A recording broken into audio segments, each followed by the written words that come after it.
Indiana, where cornfields line quiet roads, is winning in a contest where no state wants to come in first. Voter apathy. Of the 50 American states in the 2014 election, Indiana came in dead last in turnout.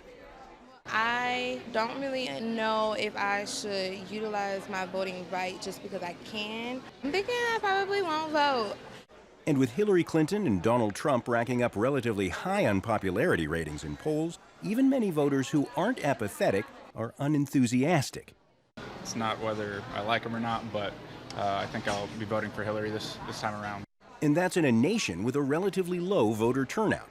Across the U.S. in the last presidential election, 54% of eligible voters cast ballots. In Australia, Belgium, and Chile, where voting is mandatory, turnout is more than 80%. In the 2014 election, just 28% of voters cast their ballots here in Indiana. That's the lowest rate in the country and the lowest rate here in 60 years. Some say it's no coincidence Indiana has some of the strictest voting laws in the country.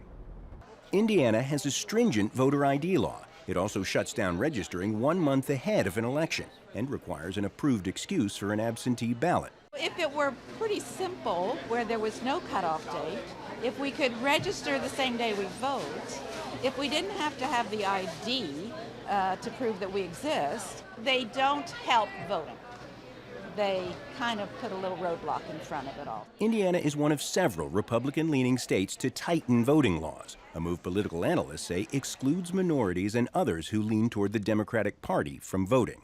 But some political observers think this year could be different. Given the kinds of issues that this current cycle has brought out, issues related to ethnic diversity, immigration, issues that are quite salient for the Latino community, you would think there might be some potential there to increase turnout.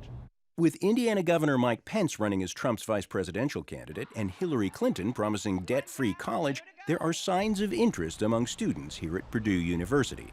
I think there's a lot of millennials who register to vote, especially with how much I think is at stake with college tuition. Whether voters in Indiana and across the U.S. show more enthusiasm this time will be tallied in November.